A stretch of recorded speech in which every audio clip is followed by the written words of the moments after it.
Most people investing right now are doing it in the wrong order. Not the wrong stocks, not the wrong funds, the wrong order. And the difference between those two things is roughly $400,000 over a lifetime. Maybe more, maybe a lot more. Here's the uncomfortable part. The correct order has been known for decades. It is not secret. It is not complicated. Financial advisors know it. The government has basically built it into the tax code. And yet the average person, even the financially literate person, skips steps, reverses steps, or ignores the system entirely and just starts throwing money at whatever sounds smart at the time. This video is about the order, the sequence, the hierarchy of where your money should go and when and why, before you ever touch a single stock, a single crypto token, or a single real estate syndication that your coworker will not stop talking about. We are going to go step by step. We are going to talk about the math, and somewhere in the middle of this, you are going to have a quiet, slightly annoying realization that you've been leaving money on the table, maybe for years. Let's start with the thing everyone gets wrong first. Imagine two people. We'll call them Marcus and Elena. They are both 28 years old, both earn $75,000 a year, both want to build wealth, both are reasonably smart about money. They read the same articles, they follow the same finance accounts. They both decide, around the same time, to get serious. Marcus opens a brokerage account. He picks a diversified portfolio, he puts in $500 a month. He feels good about this. He's investing, he's doing the thing. Elena does something different. She spends the first 3 months reading about the order of operations. She sets up her accounts more deliberately. She puts the same $500 a month in, but she routes it differently. Some goes here first, then there, then and only then into what most people would call investing. By the time Marcus and Elena are 60, Elena has roughly $180,000 more than Marcus. Same income, same monthly contribution, same funds basically, different order. That is not a rounding error. That is a car. That is a college education. That is 4 years of retirement income. The order matters more than almost anything else in personal finance, more than stock picks, more than market timing, more than finding the perfect ETF with the slightly lower expense ratio that finance Twitter argues about every other week. So, let's build the order from the ground up. Step 1. And this one is genuinely unsexy, which is exactly why people skip it. Before you invest a single dollar, you need what is called a starter emergency fund. Not a full one, just a starter, roughly $1,000 to $2,000 sitting in a high-yield savings account, completely untouched. This is not investing, this is insulation. Here's why it exists at this particular stage.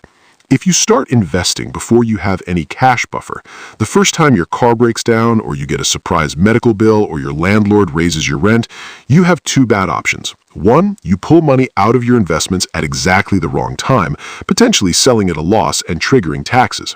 Two, you put the expense on a credit card. Credit card debt at 24% interest is not just bad, it is mathematically catastrophic in a way that most people have not fully internalized.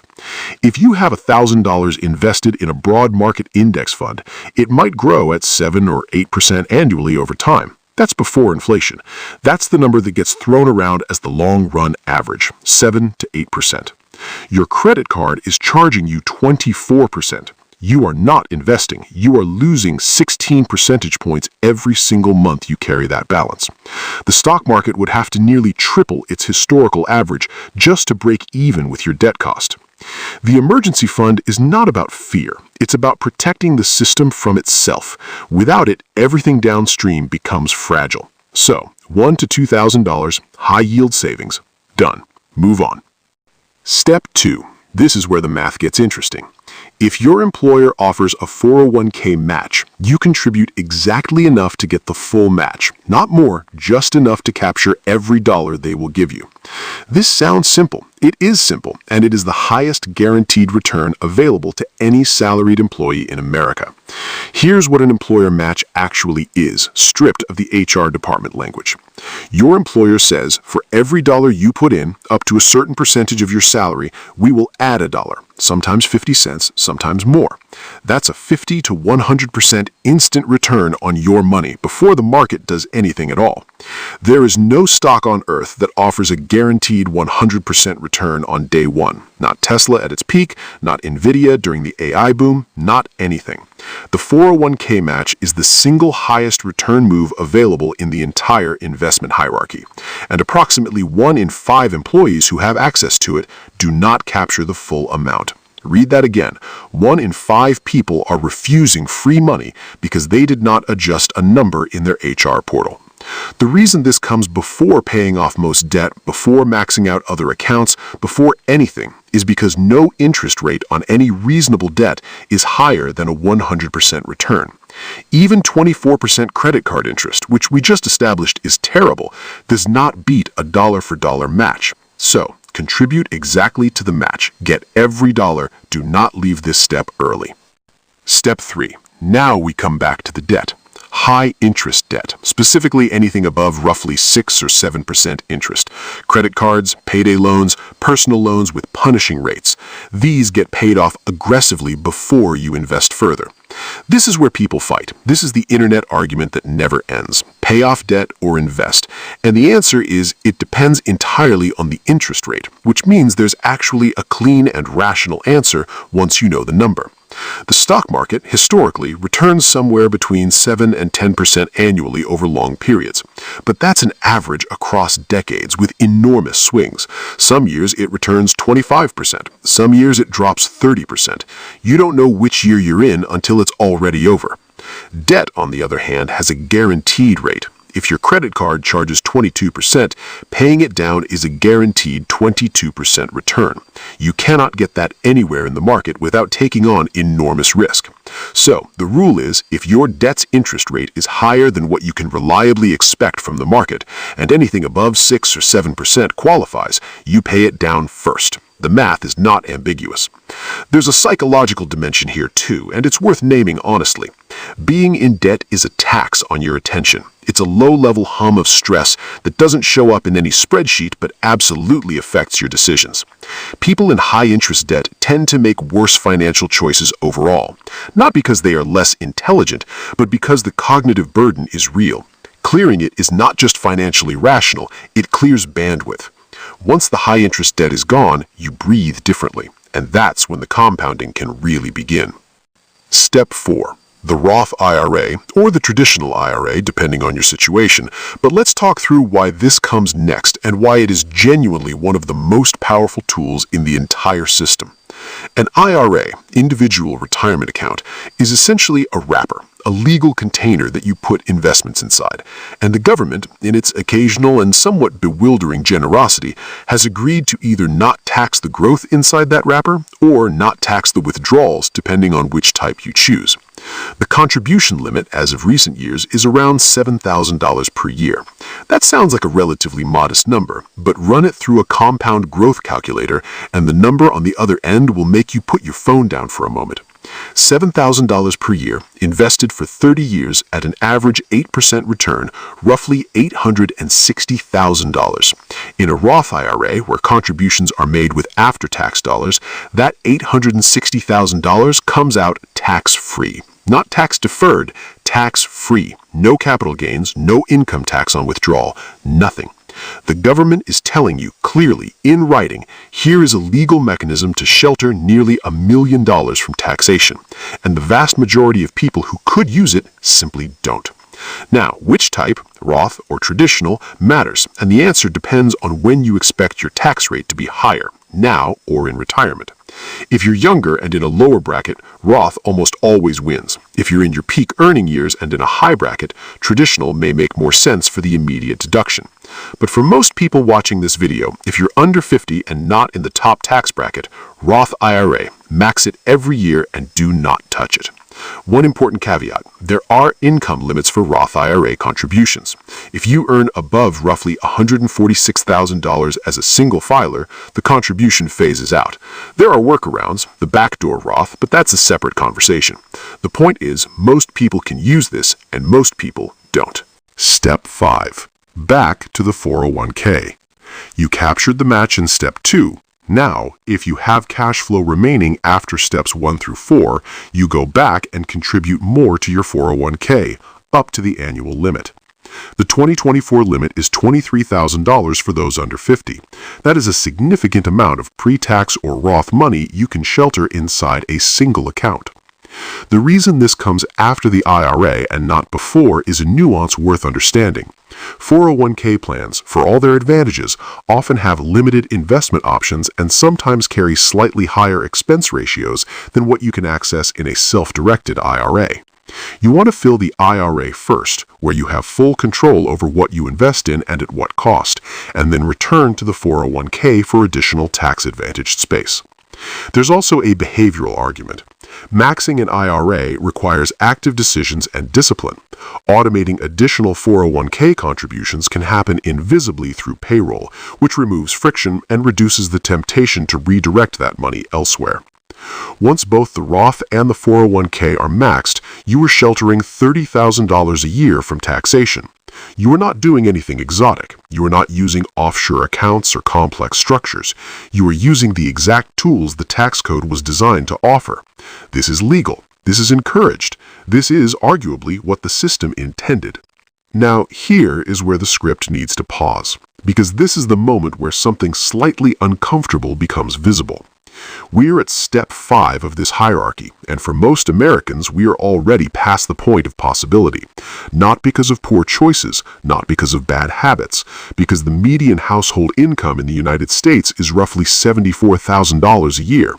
After taxes, after rent, after food, after healthcare, after childcare, the idea of maxing a 401k and a Roth IRA every year is financially impossible for a large portion of the population.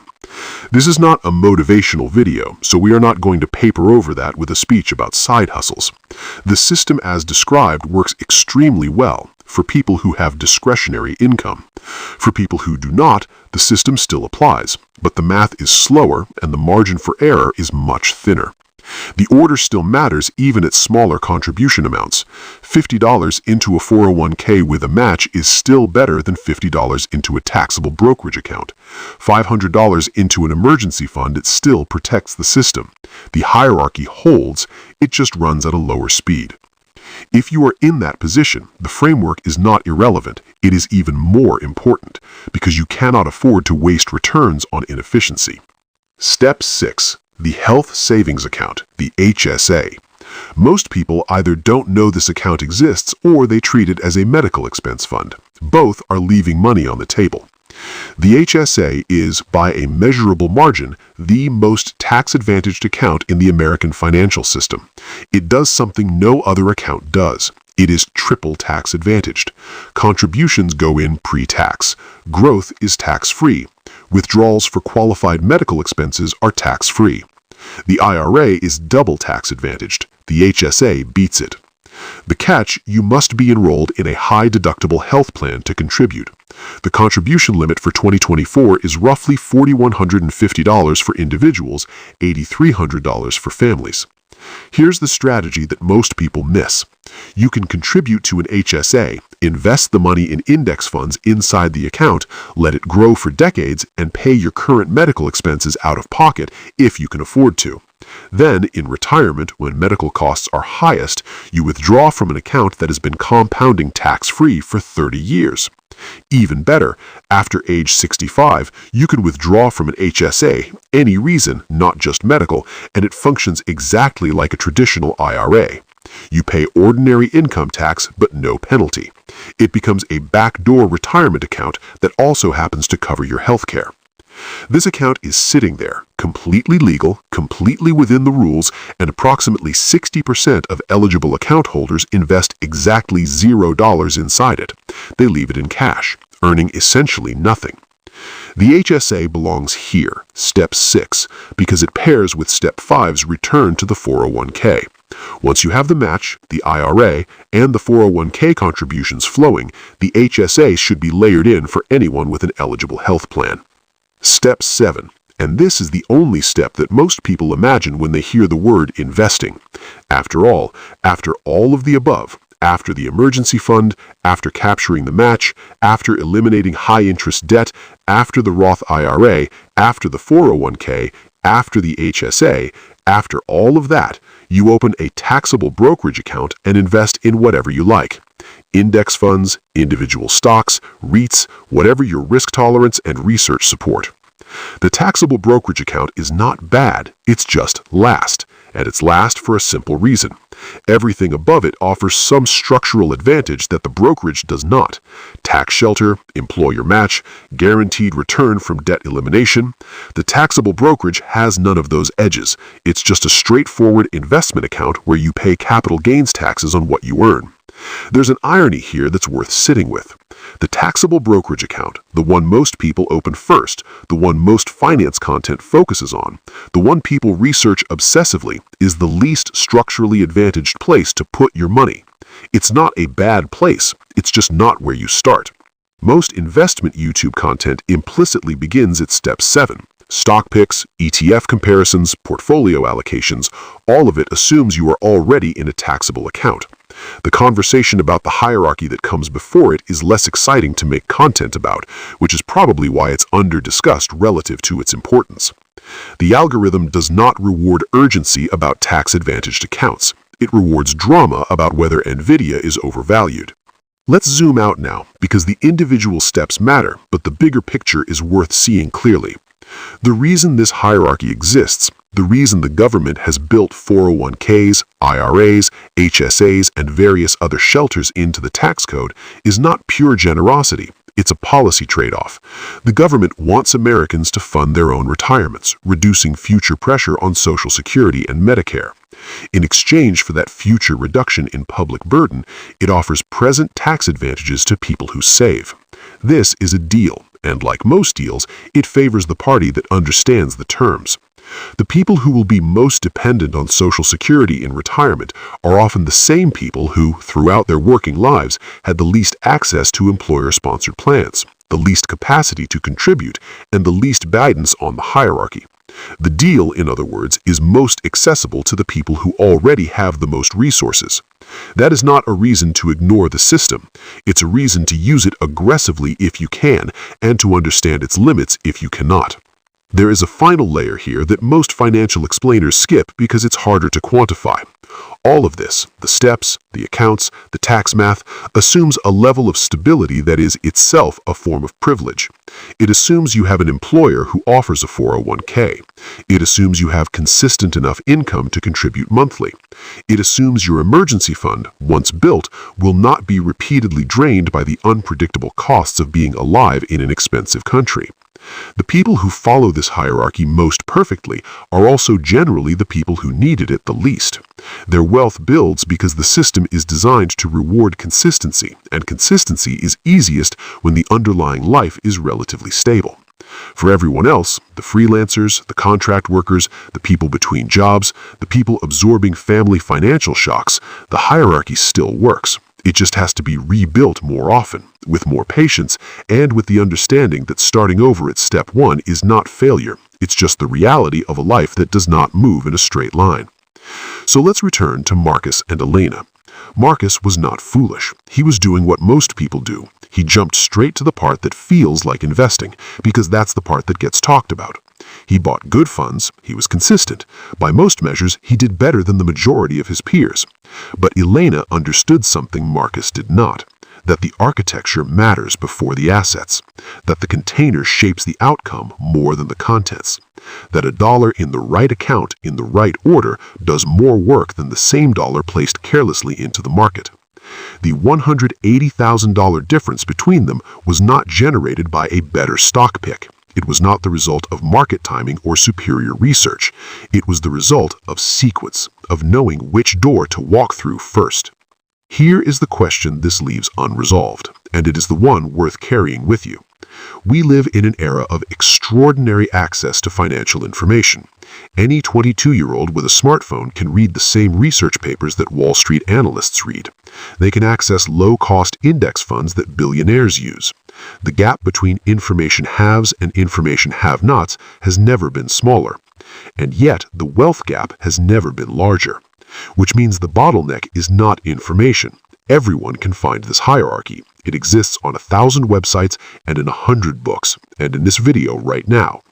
The bottleneck is margin, the financial margin to actually execute. The $500 a month that the system needs to run. The stable employment that makes the 401k match accessible. The health insurance plan that qualifies for the HSA. The lack of catastrophic expenses that would drain step 1 before step 2 can begin. The smartest order to invest your money is knowable. It is clear. It has been clear for a long time. Whether you can use it depends on something the order cannot fix. That is not a comfortable place to end, but it is an honest one.